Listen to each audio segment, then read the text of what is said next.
as a springtime rain, to have a friend right in your corner. Your heart will feel a little warmer. Tender loving care, tender loving care. Each warm and friendly touch lets someone know you care so much. Tender loving care, tender loving care.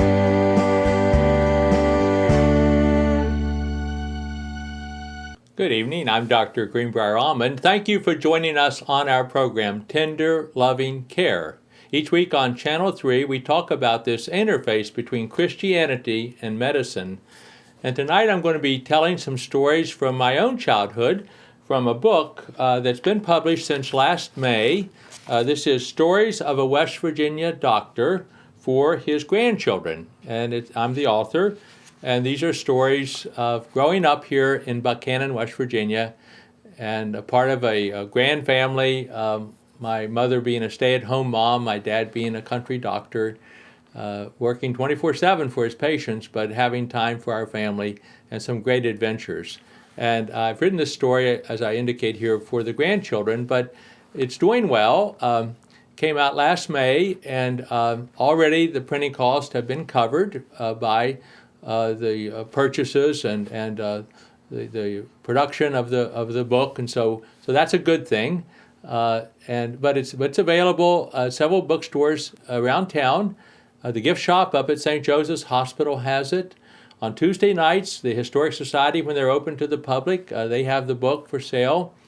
Those two places, if you buy it from them, that goes as a donation to help them. The women of the auxiliary, the men of the auxiliary at St. Joseph's do some fantastic things for patient care, nurseries, warmers for the babies, all sorts of things like this. So if you want to buy a book there, that will help them. If you buy it from the Historic Society, of course, it helps preserve the history of Upshur County, and they can always use the money either by donation or, in this case, if you buy the book, the donation will go from the book. And it's also at Artistry on Main, which is a wonderful art center right here in Buchanan, right across from the Dairy Queen and the old Home Hardware building. And we've been, actually, if you've been watching this program over the summer, you've seen 12 or more artists who've been interviewed, and they've been talking about their art and what we do at Artistry on Main. And so the book is available there, and I sell it there and other places around the state of West Virginia, including the Greenbrier Hotel down at White Sulphur Springs. So and at Tamarack, the Art Center down in Beckley. So we're very pleased with that. But I want to tell some of the stories tonight and wet your whistle and share some of the stories. And maybe I won't read them per se, but I'll tell them and use the book as a reference, and then we'll elaborate some of the stories. And I think it'll be interesting. I've done readings like this before for the public, and always have fun doing them. And of course, you can ask me questions on the street, but being that this is a live broadcast, being possible to receive a call right now.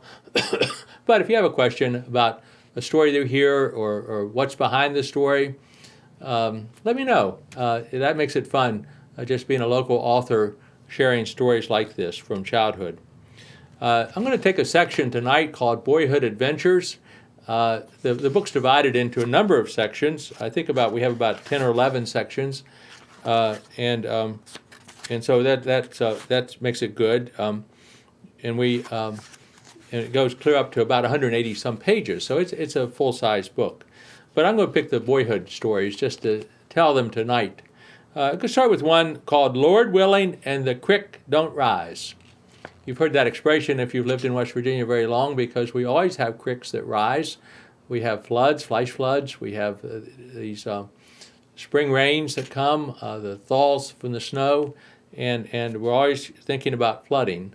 One time I didn't realize, you grow up here, you think it's natural, but I got a call from Colorado one time, and the author, or the person calling me at that time, said, well, is it flooding in West Virginia? And I thought, well, that's a funny question. But they were in earnest, and they, of course, had heard on the news, and there was a flood someplace in West Virginia that very weekend. But this is a story about being a child of Appalachia.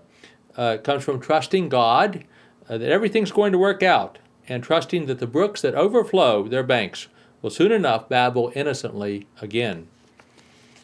My fascination with cricks began early on the banks of the Jawbone Run. We now know that we have Jawbone Park downtown in Buchanan. What people may not realize, and especially young children who may be watching this program, is that was an open stream right down through the middle of town there. It was about a 4-foot ditch, muddy banks, and it overflowed its banks frequently. And there was a marsh pretty much around the land, so it was partly underdeveloped. Sometimes the carnival would use that area for their set up the carnival during Strawberry Festival, but it had very little purpose. But Jawbone Run went right through town, and about where on Canoa Street, about where the First Community Bank has their drive-in facility, there were several duplex houses for rent, and we lived in one of them. Dad and Mom came to town as young Dr. Almond, and he wanted to be close to St. Joseph's Hospital. Young Jim Russ-Meisel, Dr. Russ-Meisel, at that time, rented the other half of the duplex. He wanted to be close to his patient care. He was primarily practicing at the City Hospital, or Leonard Memorial Hospital. And so we were right there along Canoa Street, and we're about 6 foot. Our porch was about 6 foot off of the sidewalk, and the sidewalk went over the muddy Jawbone Creek, and that was my play area. We didn't really have anything of value at that time. We were just getting started, and there would be periodic floods, and it would come up the steps, and then into the first floor of our duplex. So we'd all have to go up to the second floor to stay dry, but we'd wait out the rainstorm, and then the stream would come down again. But Mother and Dad, I sensed the alarm, even though I was only a couple years old. I sensed their alarm at all the rats that were around. And the Tharp family, who had actually rented to Dad when he was going to college, because the college at that time didn't have boys' dorms. They had girls' dorms, but the boys stayed out in town. And so Dad stayed with the Tharp family, and they had a chicken business out on the old 33 going toward Weston. That would be now where John Green has his pawn shop and his business there. And that's a large building that still stands, but it was the Tharp chicken house at that time, chicken farm. And so, but they had a cat to kill the rats in their barn, and they loaned us. Midnight was his name, and he was a black cat, and we loved him, but he was a good mouser. The other thing that happened while we lived there, we had a lot of great big giant maples along that stream. They just been let to grow over the years, and so we could go down. I could go down and get into the mud under the maple trees and all those dead leaves and black mud of the Jawbone, and I would make mud pies. Every kid loves to do that. We did that over and over again. I guess we were copying our mother, how they cooked and made things. Right now, of course, my wife and I are making apple crisp, and we're making apple pies and apple cake and so forth. And we do that still, but at that time, the beginning was the mud pie. And so one time, Mother apparently took her eyes off of me. I was playing there, and she looked back, and there I was, face down in the mud, struggling, and I looked like I was drowning. And she said angels actually carried her down the bank, but she got down the bank very quickly, grabbed me and started pounding me between my blades of my shoulder blades on my back and getting the mud out of my mouth, and I started breathing again, and I think that hastened us moving up on Victoria Hill, up behind the city park where we eventually lived and where we lived the rest of my life. My parents built a house, and my sister Kay still lives in it. The other thing that happened at that time that I can go back to and say it was providential, people shop downtown. They would be walking downtown from Lincoln Street or Barber Street or Smithfield, and women would walk down to do their shopping. The A&P was downtown, Kroger's was downtown, People's Grocery was downtown, the pharmacies, Home Hardware, Shannon's, and so forth. So people, all the jewelry stores, the shoe stores, it was a lively downtown. So people would be making a parade of people coming by our duplex house, and I'd be sitting on the steps. And I was old enough to say hello and goodbye. And somehow I learned that if an older lady were hobbling along and she was struggling, she would really light up if I would say, "Hi, pretty lady," and then I would laugh and they would chat with me, and that was fun for me. But I began to, as I say here in the story, develop a lifelong love affair with observation of human behavior, and that led, of course, to being a psychiatrist. So that had a beginning someplace, and it was right here on Jawbone Run on Kanoa Street, downtown Buchanan. Incidentally, Dad and Jim Russmeisel moved away from there, but Aracely and I came back as physicians, and we moved right up the street from 38 South Kanoa Street, that duplex, up to 48 South Kanoa, a little bit out of the floodplain, the old Young House. And we've enjoyed living there now for 38 years, but it was also close to the hospital, so we could go see our patients night or day. That's one of the stories from boyhood. There's many stories like this. There's stories behind the stories as I tell them. And I hope that if you're interested in this, you'll check it out. Go down to Artistry on Main. If you're up at the hospital bookstore, check it out there. Tuesday nights, stop in the Historic Society, check it out there. A lot of stories. I think there's 80 stories in this section. So here's another one. This has turned out to be a favorite. I've had a lot of comment over the summer since the book came out about this one. It's called Naked Chow. Maybe that attracts people's attention.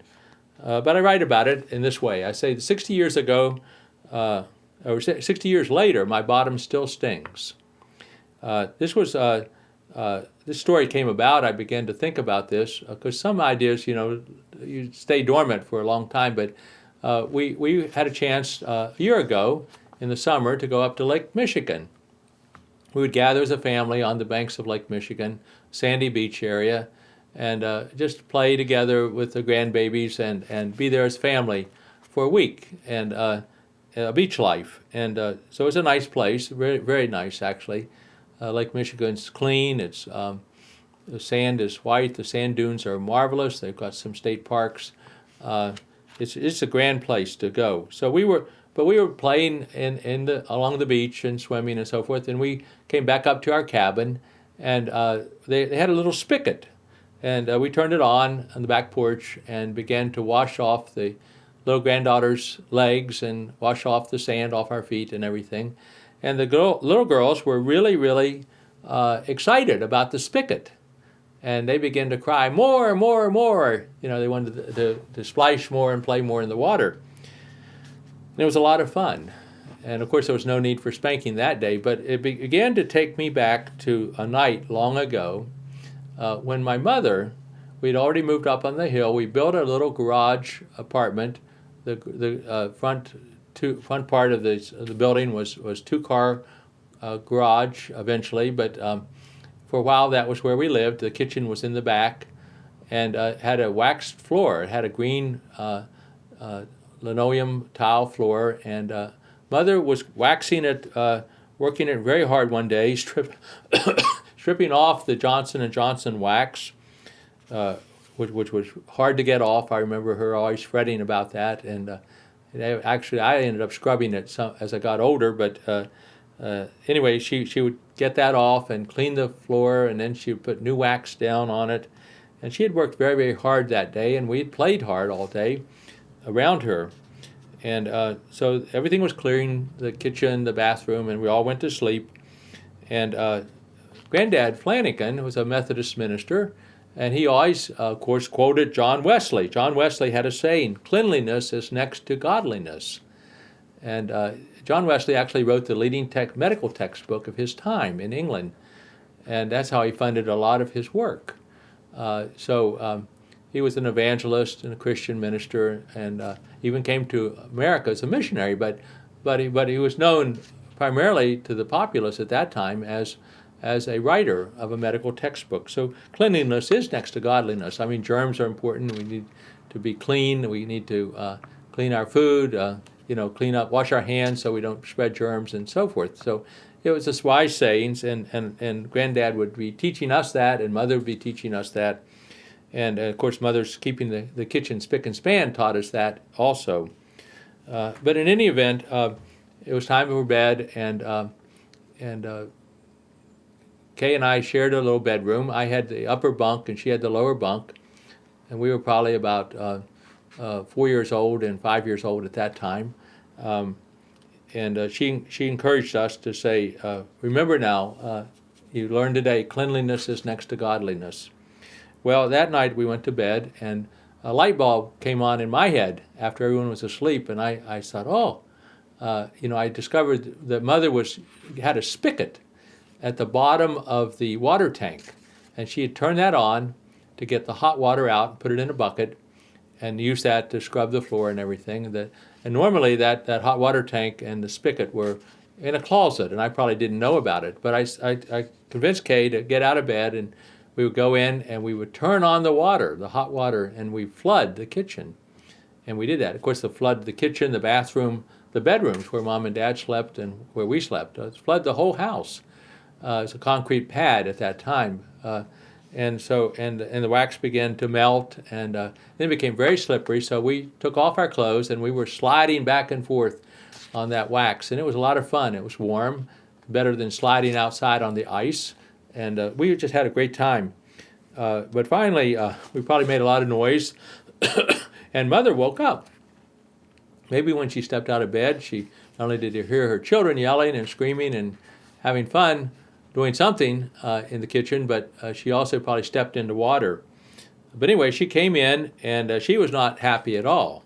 And she'd worked very hard, and she was not pleased. And I remember this is at least one time that she spanked me soundly, and that her hand on my bottom, I can remember the sound of that. And of course, as I say here in the beginning, my bottom still stings 60 years later. So Naked Chow, that's a story, came out of playing with the granddaughters last year at Lake Michigan and remembering what happened in our home long time ago.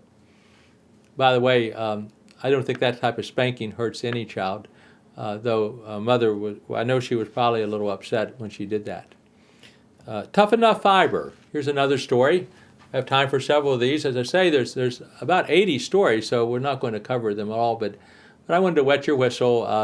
Other artists had a chance to talk about their wares over the past 12 weeks over the summer here on our program, Tender Loving Care. And since my book had just come out in the spring, I haven't talked that much about it. But here's another good story. I love this one, Tough Enough Fiber. I love this at multiple layers, but it's about neighborliness. I love it at that level because we were a good neighborhood up on the hill. But also we learned lessons from our elders. And we had a very senior lady. We call her Miss DeBerry, Mrs. Stansberry, Lena Stansberry, Aunt Lena, a lot of names for calling her. She made her own clothes. I would say, looking back on her, she was relatively poor, but very resourceful. She would buy feed sacks for her chickens. She had her own eggs from her own chickens, and of course she would kill her chickens and have chicken dinners. But she'd buy her feed sacks downtown. We used to have different feed stores around town. A lot of people had raised animals and had bought feed, but they used to come in a very colorful sacks, usually a flower pattern on the sack. And so after the seed was used up, or the feed was used up, that cloth was good for making things. And it was very, very durable cloth. And in fact, Mrs. Danny Daniel was my best friend growing up, and Martha Daniel, his mother, said to us one time, she said that the feed sack cloth is indestructible.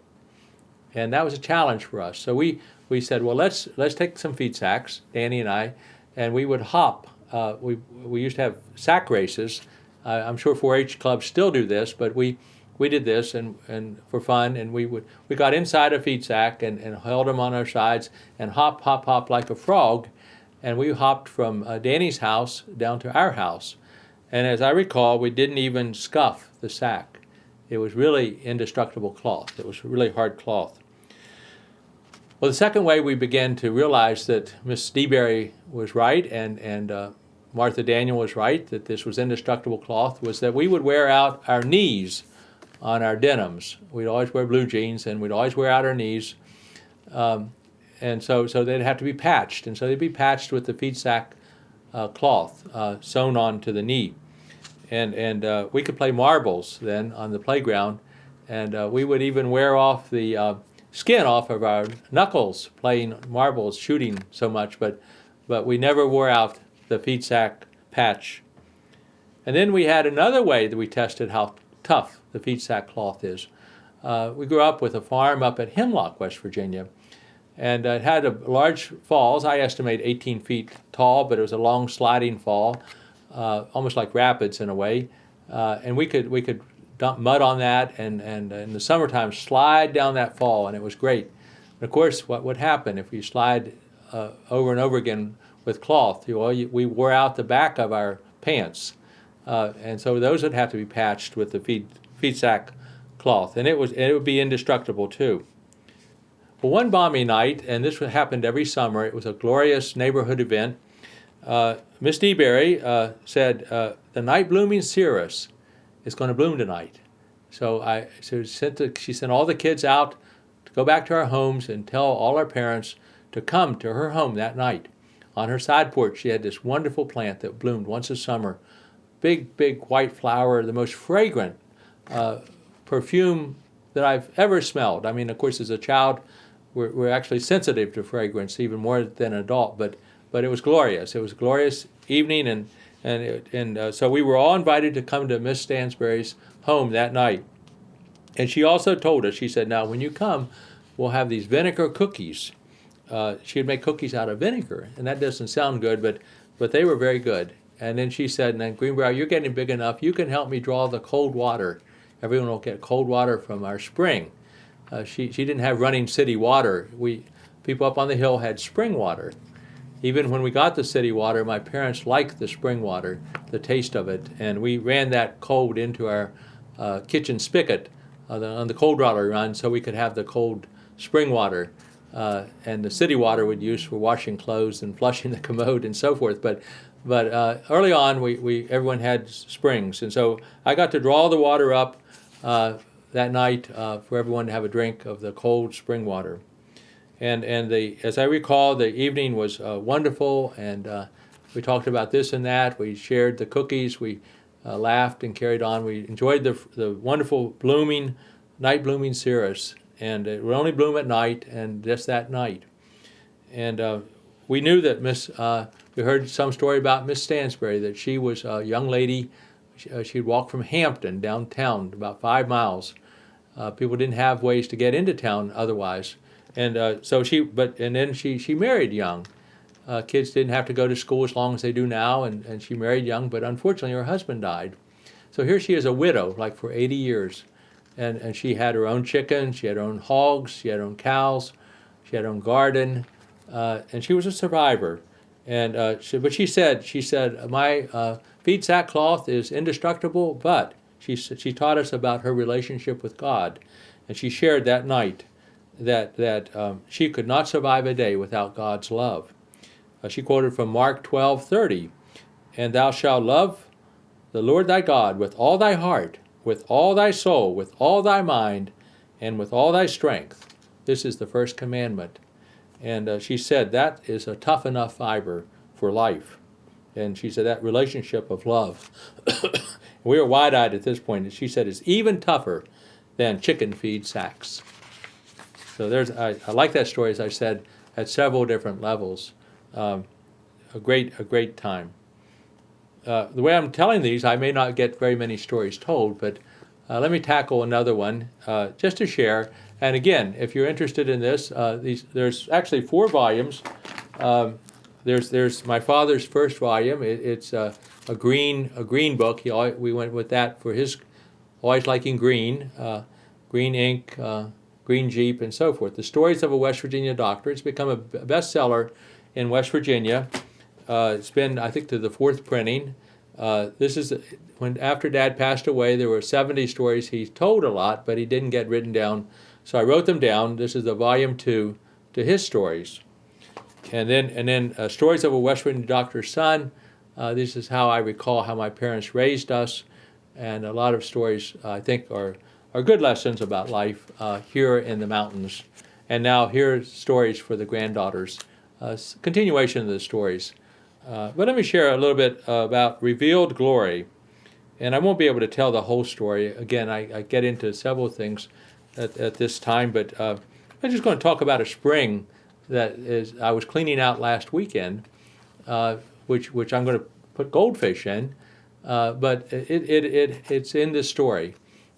We love to play in this old spring. This was across the street from us. There was a huge pasture, I would say about 8 to 10 acres of land.